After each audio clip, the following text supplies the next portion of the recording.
All right. I'm going to start off by giving our praises, honor, and glory to Yahweh, Bashem Yahushua, Bashem Kakwadash. Second, I'm going to give double honors to the apostles of GMS that would have well, our beloved elders and teachers, and peace, blessings, salutations to the hopeful elect out there that consists of you so-called Negroes, Latinos, Hispanics, Native Americans, and West Indians.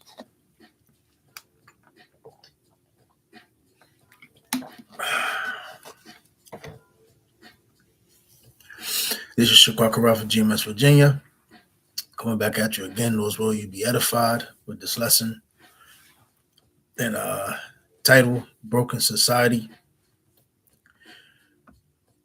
So this is the AI overview.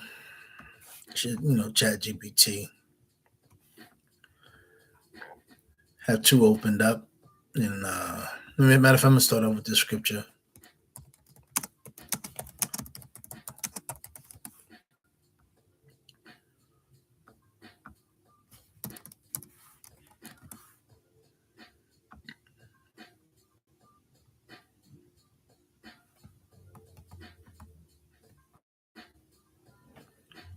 So Ephesians 6, 10, and 12.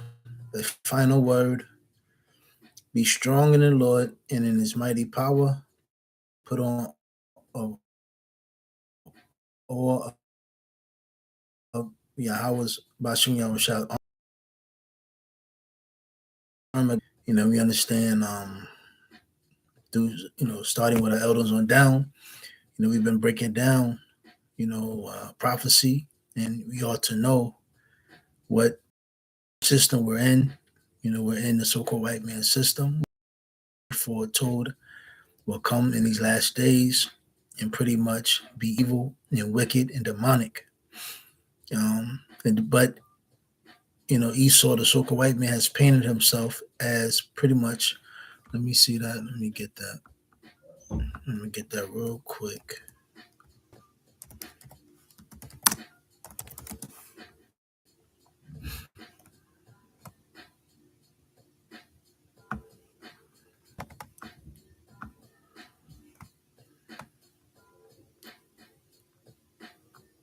So Isaiah 14 and 12. Hold on, let me see something.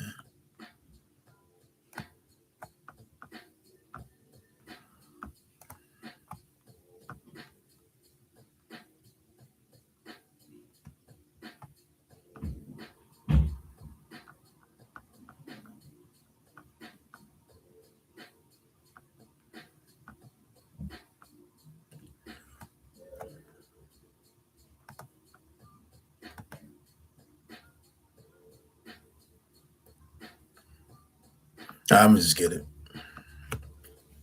It's not letting me read the whole chapter. Matter of fact, my bad. Here it is. Hold on. Let me see what it says.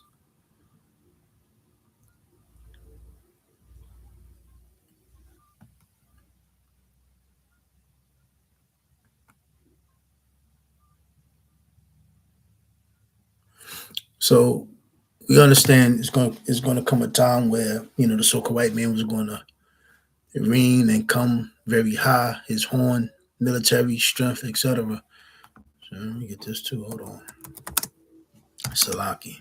Let me get this. Let me see what this says in NLT. It says Yahweh's selection of Israel. Let me see.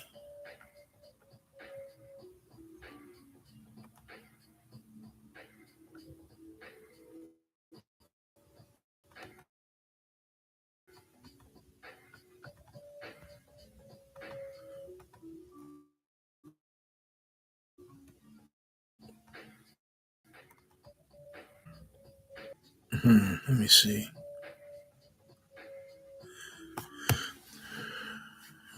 I'm start at verse. So verse 11. So Romans 9 and 11, but before they were born, before they had done anything good or bad, meaning Jacob and Esau, she received a message from Yahweh. This message shows that Yahweh chooses people according to his own purposes. He calls people, but not according to their good or bad works. She was told, your older son will serve your younger son, who came out first, Esau, who came out second, Jacob. In the words of scriptures, I love Jacob, but I rejected Esau.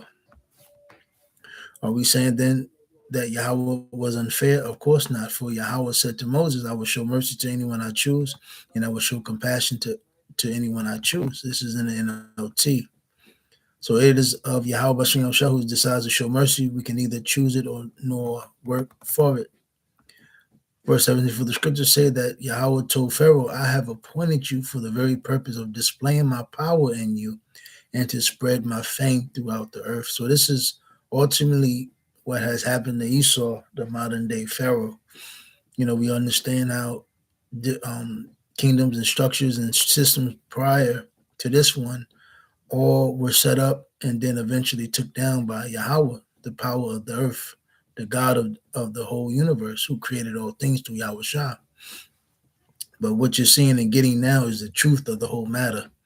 You're not according to the traditions and the philosophies of the so-called white man, but it's pretty much he paints the picture that he's the God, he's the power, and if you don't accept his what you call it, his democracy or his will or his way, well, there goes a sword coming.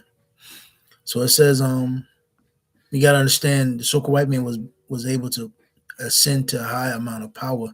So when Yahweh Shah comes back through Yahweh, when Yahweh sends him back, he's going to show true power and strength.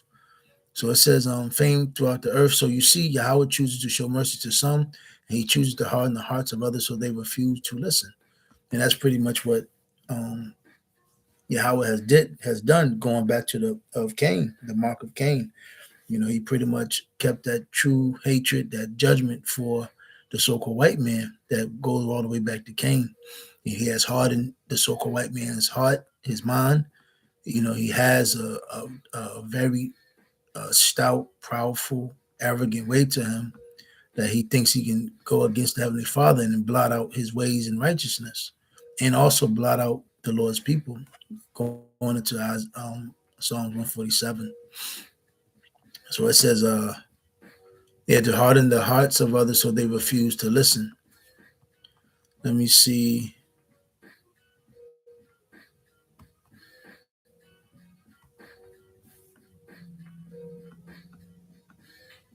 I'm going to jump down 21. When a potter makes jars out of clay, doesn't he have a right to use the same lump of clay to make one jar for decoration and another to throw garbage into?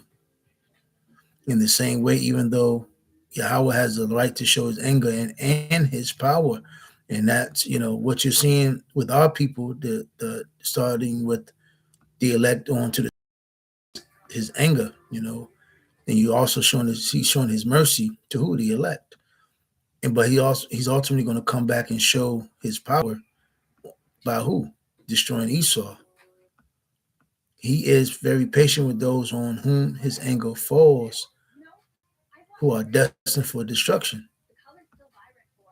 He does this to make the riches of his glory shine even brighter on those to whom he shows mercy, who were prepared in advance for glory, and that's starting with the elect.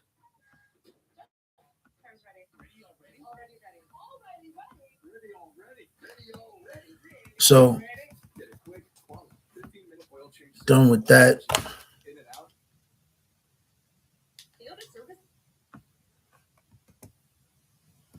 So now I'm all over the place.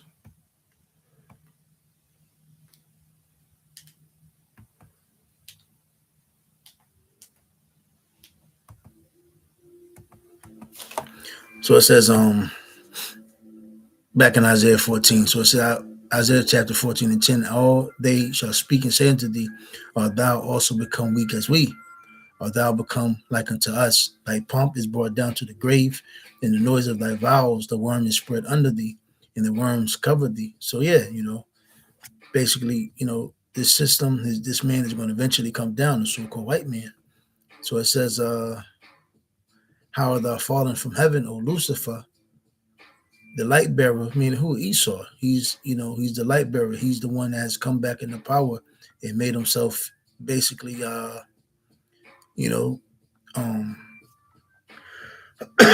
basically Revelation 17 and 18. He plays again. Anybody who knows how whores move, they're very manipulative and seducing.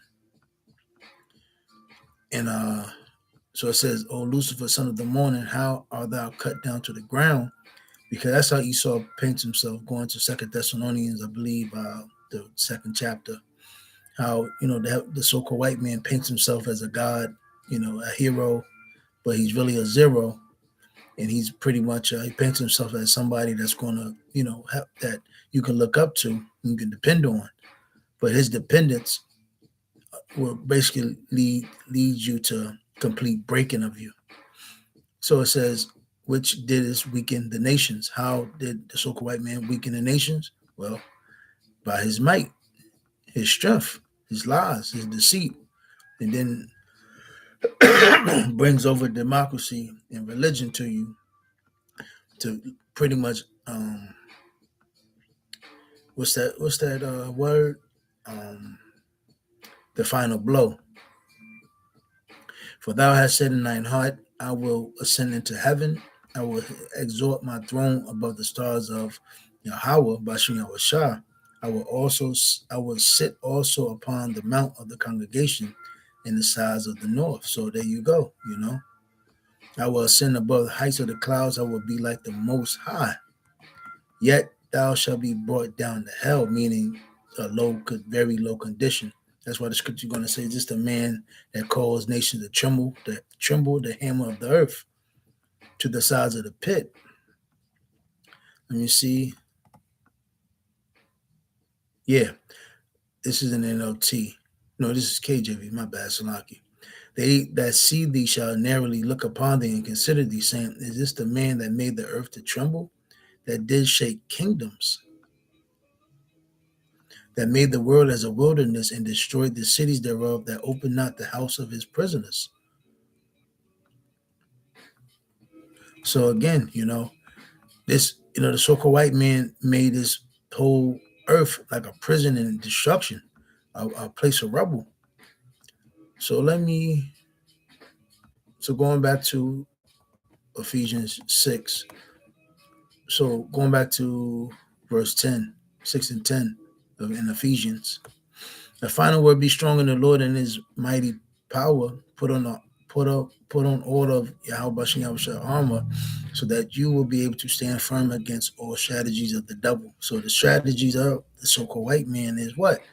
To paint his picture as if he's really helping you, but he's bringing, philosophies and ideologies and ways to destroy you and dumb you down so he can stay. Basically, his lies and his deceit. That's his power, to lie, be a fugitive.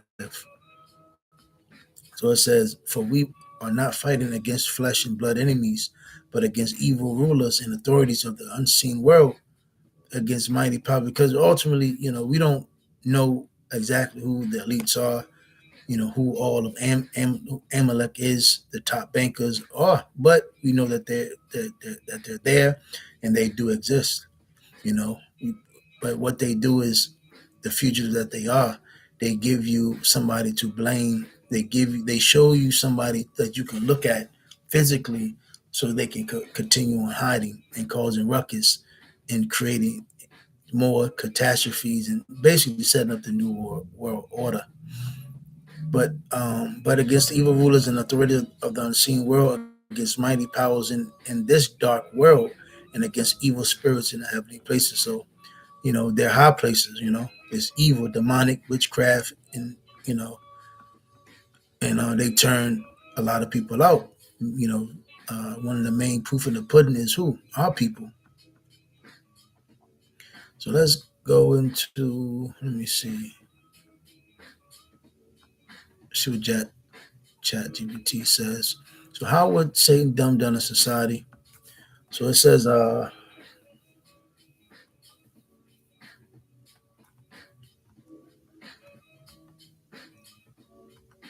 let's see what they say. So number one is noise over knowledge, flood people with constant stimulation, outrage, gossip, dopamine hits. And we I don't have to really go too far into that, you know. That's why, everything has changed from the good old everybody being outside working and being patient, and you had to work for what you get.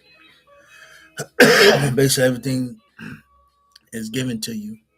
So just like now, instead of having to go cut down wood and split the wood to get fire, you can pretty much you have easier access to warming up and getting a fire.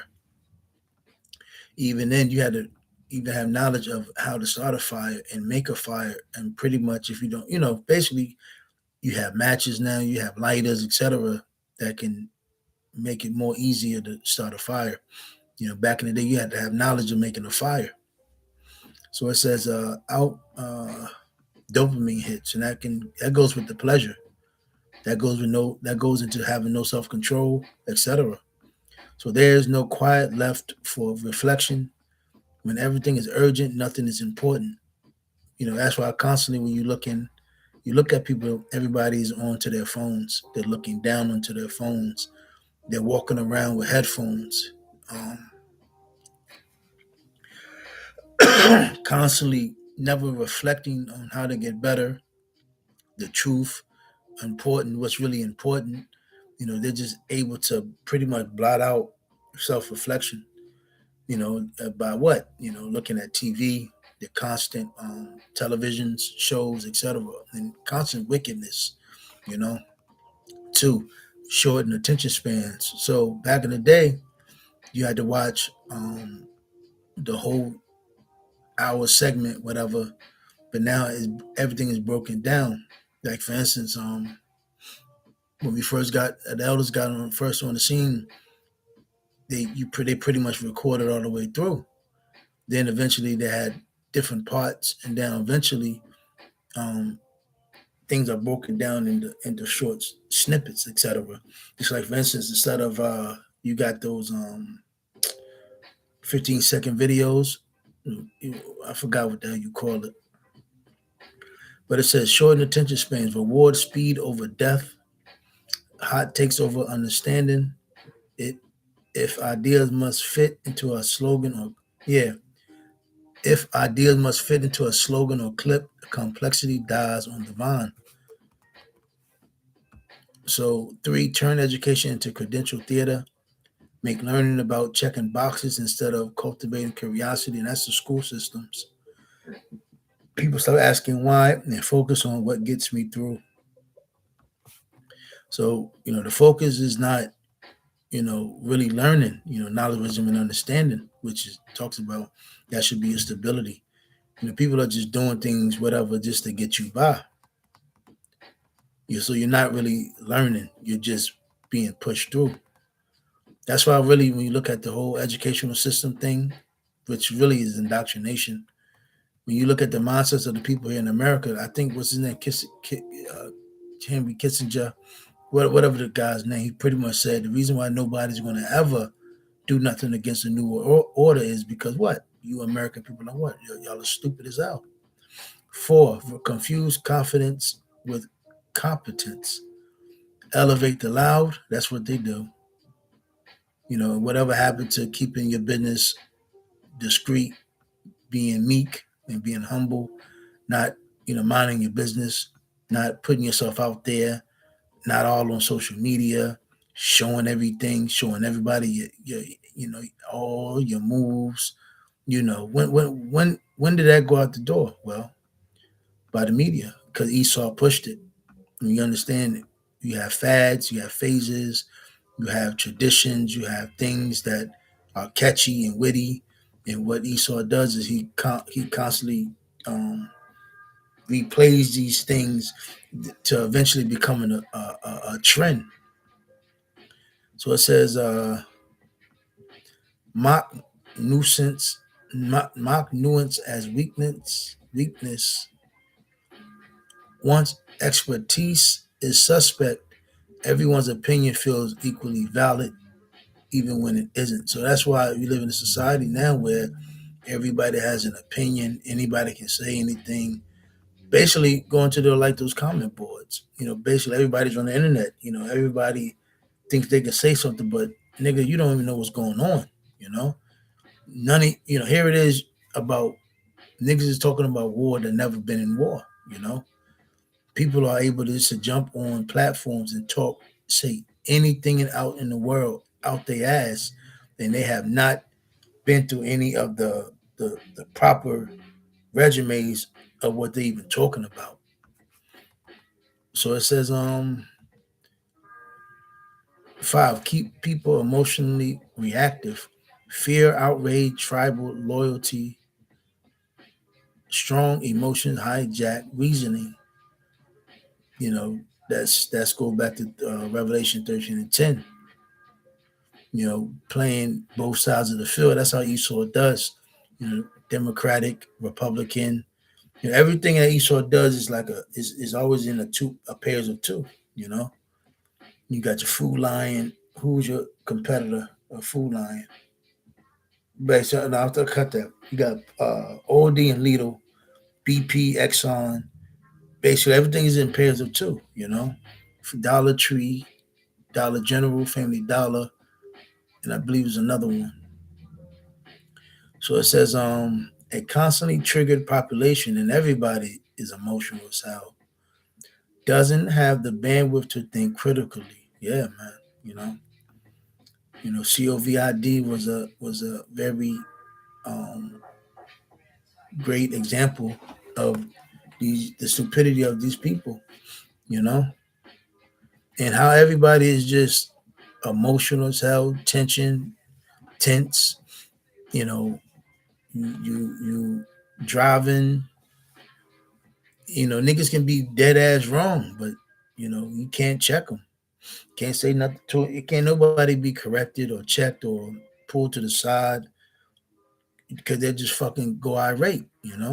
6, redefine truth as preference. If truth is whatever feels right, man. And that goes into what is it? I think with Titus, the second chapter in the last days, or the third chapter.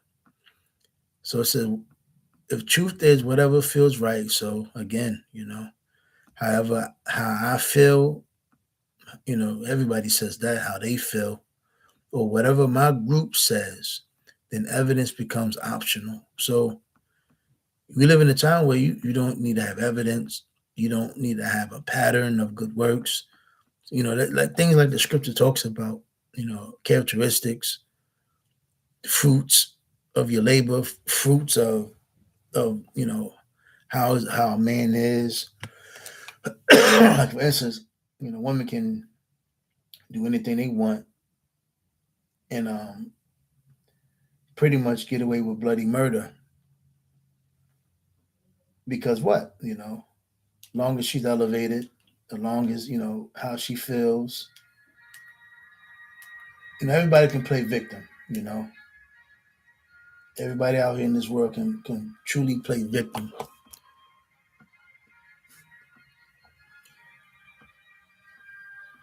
So yeah, the truth is whatever feels right. So anybody can come like, what is it, Queen, the bitch, the Queen Maker, and all these people that comes on that's on the YouTube world, these podcasters. They don't have no evidence or no foolproof, no teacher, no nothing. But they can come on these platforms on podcasts and just say whatever which feels right. Or they can talk about, yeah, I was part of this and the group. It's like, yeah, okay, but where's your track record? Have you been? How long you been doing this? So reality turns negotiable. So 7, make comfort the highest virtue. If being challenged feels like harm, man, that's a tongue load right there, and that's pleasure. That's what Esau is pushing out heavy. Convenience. That's why they're going to make these 15-minute cities. Esau is expanding buses. Um, you know, um, Esau is trying to make everything so much easier. You know, And these people are falling for it. Nobody wants, like for instance, a lot of people, and this also ties in with the breaking of the family, because since the family's broken up, all this shit can pretty much take place. So when you're isolated, etc., you have to depend and burn yourself out. Things like this can pretty much happen. Nobody has friends, nobody trusts each other. Nobody can, no protection. A man can't be a man. Women are told to be whores. Etc. These children are just out here unprotected. They got the TV. Everything is just, everything is a lie and deceit, but everybody's falling for it. These kids now have no supervision, so these little kids are able to look at rappers and truly look at them as if they're somebody. But that whole gimmick that they're pushing is a character, it's an act. So it says if being challenged feels like harm, people will avoid ideas that stretch them. Yeah, growth requires friction. Remove friction and you get intellectual atrophy. So nobody wants, nobody wants to be challenged. Nobody wants to be questioned. You can't tell nobody. You can't build nobody up. So it's like these women, all these podcasters, the Red Pill, they're bringing all these women on these podcasts, and they're trying to sit down and talk logic with them. It just doesn't go in, because these women here in America have been able to have everything on easy mode. Same thing with men. You try to tell men how to correct themselves, but they can't, because what? They've been raised underneath by their mothers, and they've been mummified. Mummified. 8, isolate people while calling it connection. Yeah. Yeah. So instead of um, having to, like for instance, I was talking about this about with my boy. Um, the 90s was pretty much the last of seeing the beepers, the damn, the wall lines. I mean, I'm talking about the line, the phones that was in the cars, the pay phones. And meaning, I say all this to say this: the 90s, you still had to be a sociable, you still had to have walk with integrity, you had to have character, you had to, what's the word? You had to walk it like you talk it. You know, AOL came, the computer, a lot of things changed in roughly the 2010s. And that came about the isolation of the people. And here it is, instead of you being outside and your father was on point, your mom was on point, your grandparents, you had a community, you knew the girl, you knew of her, you knew about her, you knew about this guy, you basically knew what was going on amongst your environment.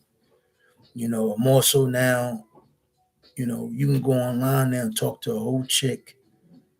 You're in, let's say you're in Florida, you're able to talk to a whole chick in fucking China somewhere. You don't know her parents, you don't really know her. All you know is what she's presenting to you, you know. But it's gotten that bad, Here it is, what is the state that you live in? You got to go to another state, or you got to go to another place to pretty much try to get something, get the ball rolling. If you get what I'm saying. But everybody's isolated, even your parents, your peers, everybody's isolated. So it said replace real dialogue with performance, lots of broadcasting, little listening, without genuine disagreement and exchange, thinking stagnates. Let me see.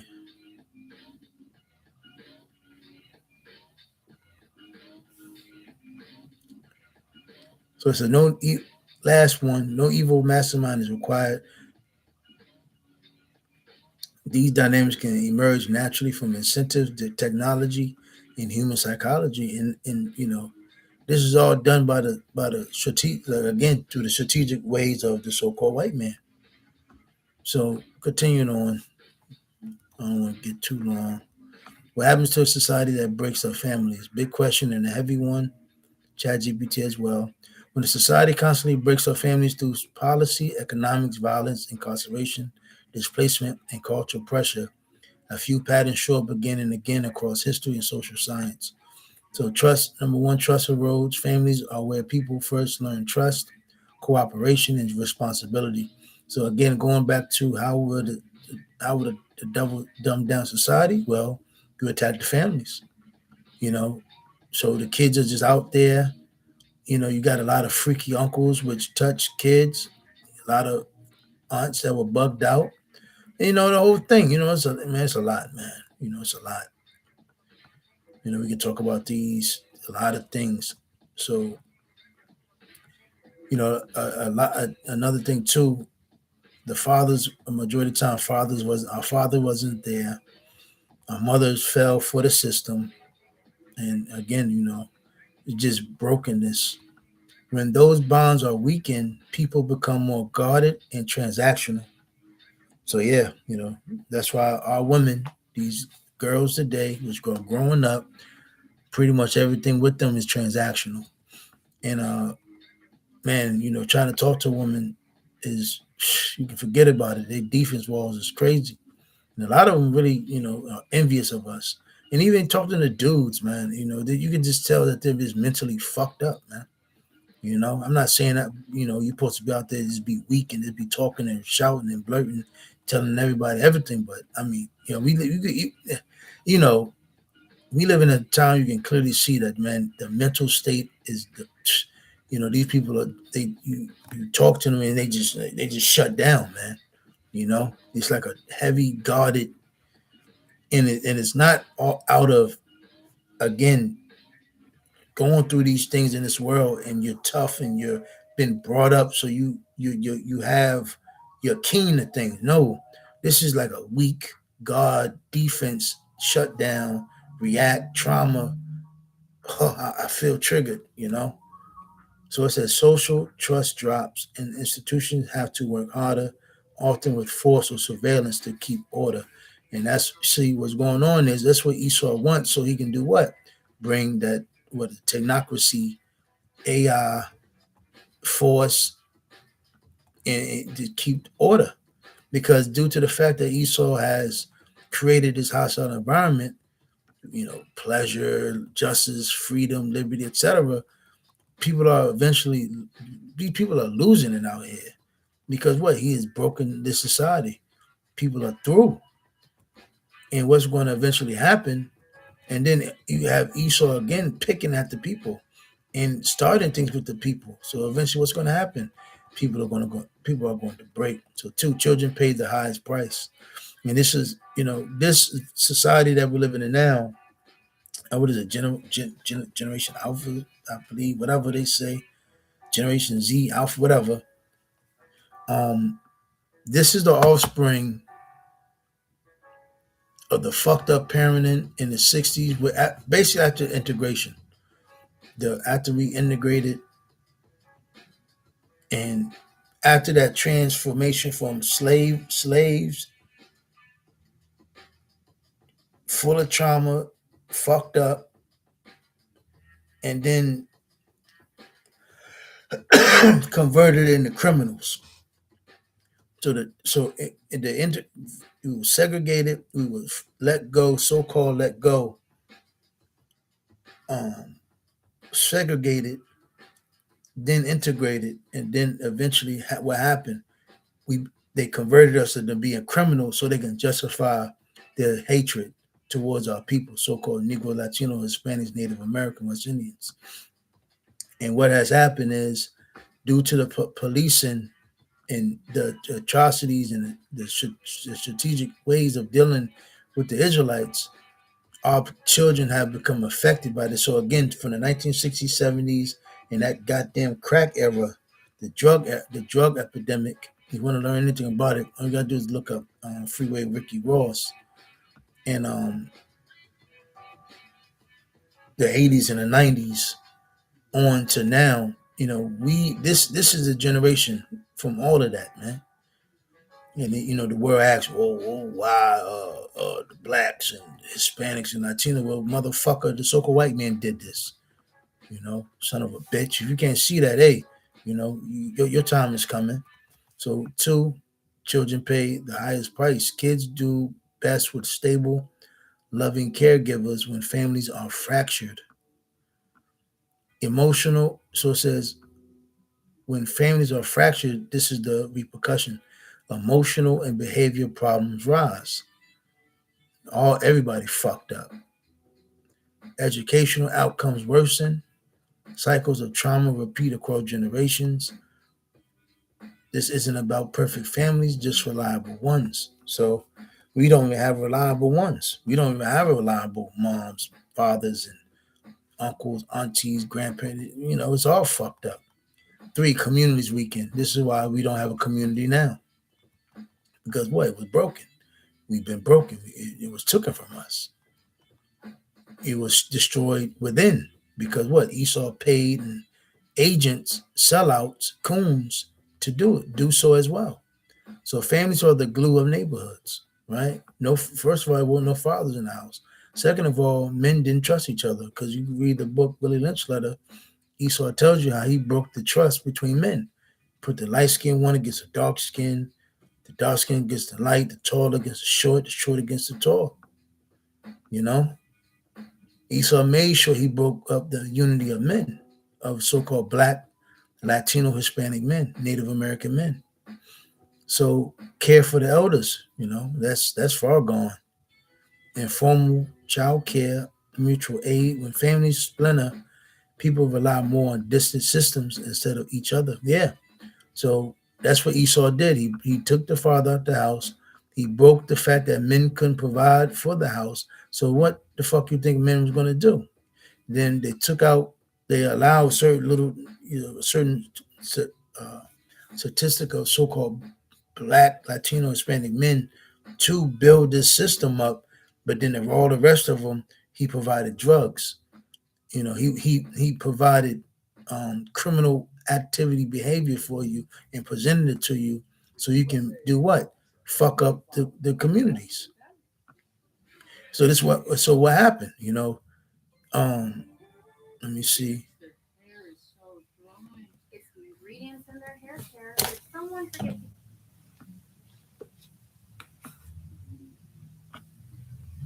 Yeah. So the systems, welfare, it all goes into this. So people rely more on distant systems instead of each other. So our women started doing what? So all these things happen with the men of our nation. Hey, you can't forget about the black exploitation era, how they destroyed the image of the so-called black man and the woman and our woman. So they was able to do what? Justify their taunts, the shit talking, because really what all the so-called white man has is the fact that he has conquered us. He conquered us. He has been able to live separate from us and live larger than us and better than us. And then while he sees us on the pit, while he sees us on our lowest, he's able to point the finger at us and say, "Ha, I'm glad we're not like them niggers. Man, we're happy that we're white." That's really the so-called white man's culture. And anything besides that, what do you have? What does the so-called white man have besides nitpicking against our people and trying to lordship their whiteness over our people? So it says, yeah, and communities become thinner and more isolated, and that's what happened to the so-called black neighborhoods, the Latino, and it's getting like that amongst Latinos too, and so-called Hispanics and Native Americans. So four, the state grows as the family shrinks. So so it went from big families because my grandparents, they all had 12, 13, 14, 15 children. And now this new generation, they're complaining about one goddamn child, you know? Why is that? So it said the state grows, and real quick,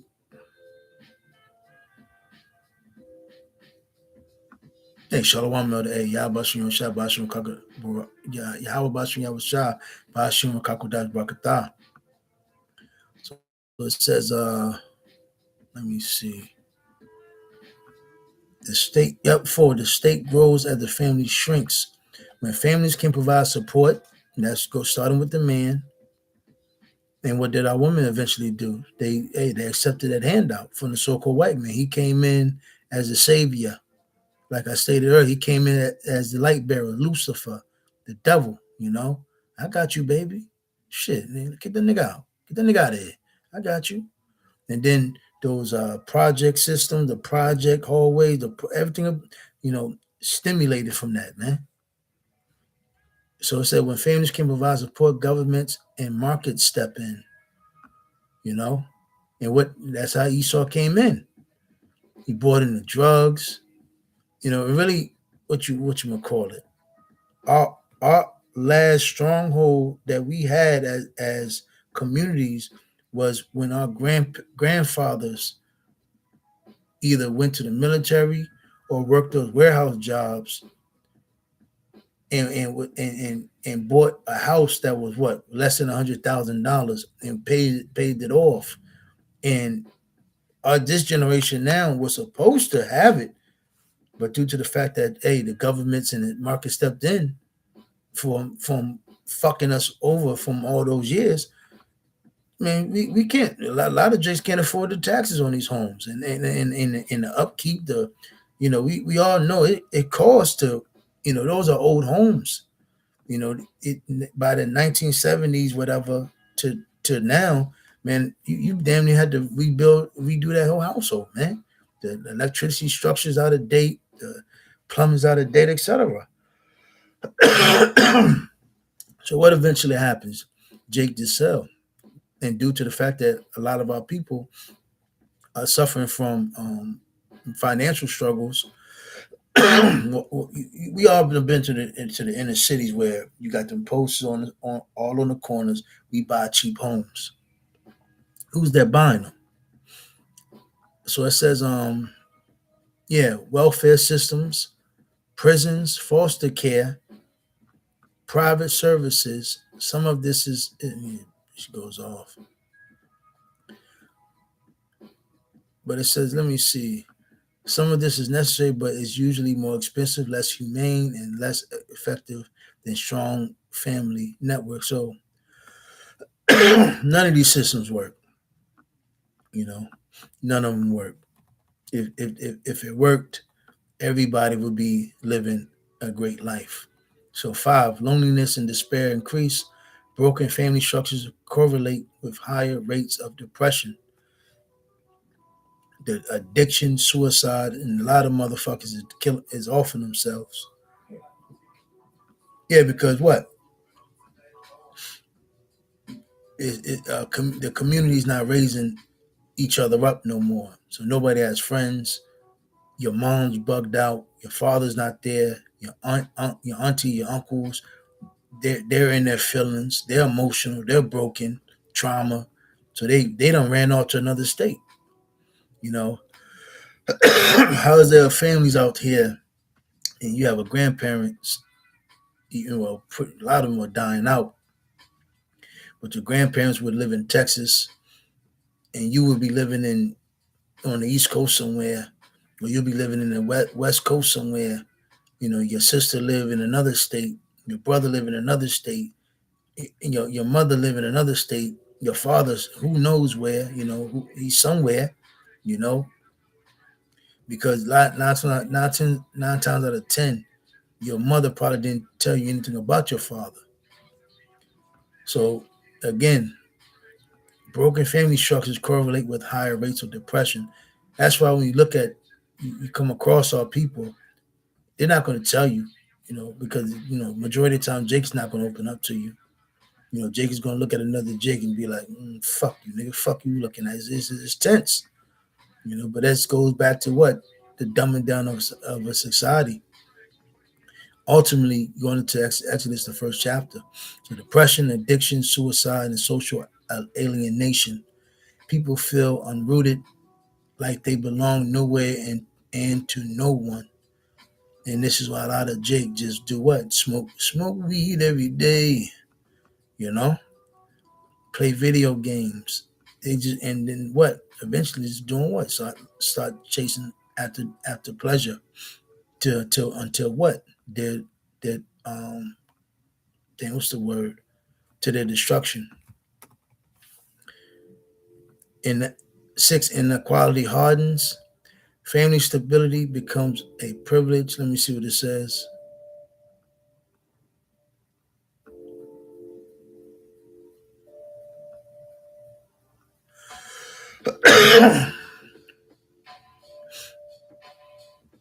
The family stability becomes a privilege. Those with resources can protect their families. Those without are more exposed to disruption over time. Class divide. 7, let me see. Culture shifts. Long-term societies may normalize the instability. Short-term relationships, low commitment, distrust of permanence. That can increase individual freedom in some ways. Yeah, because everybody really is just on this individual wave, but it often comes with fragility and burnout. Yeah, because everybody is out there to trying to hold up a whole household, etc., just by themselves. Just having a car, is good to know a mechanic, but again, a lot of people think they don't think about things like that. A lot of things that you have in this world, it's good to know um certain people for those things, and it's a lot you can say, but it's a lot of things out here that your day-to-day life that you have to get done. But the fact that this whole world it teaches you to, yeah, you just out here by yourself, and you got to set up appointments. You got to do this. You got to make sure you call these. You got to make sure you pay these people out. You got to make sure you're doing it. And it's like, yo, they want you to do it. They want one person to basically do a million things at one time. This is why the lovely Elder Kazak, he sent me a video about the testosterone. And he pretty much said, long story short, your body really is in survival mode. This is why your body is just burnt the fuck out, you know. And Esau knows this society is made to burn you out and to break your body down. And then once you're broken, you're easy to control. He'll come in with a lie, a handout, but really ultimately is for breaking you and controlling you. And then what happens? You're not a threat because you're burnt out. You don't have time to think. You don't have time to think what's real. But again, that's why we have to pray and thank Yahweh Shah that He has allowed the elect to receive mental stability. So it says that's pretty much it. But I'm going to wrap this thing up. Damn, almost been on here for an hour. But yeah, man, Lord's will you was edified, and with that, I'm going to say shalom.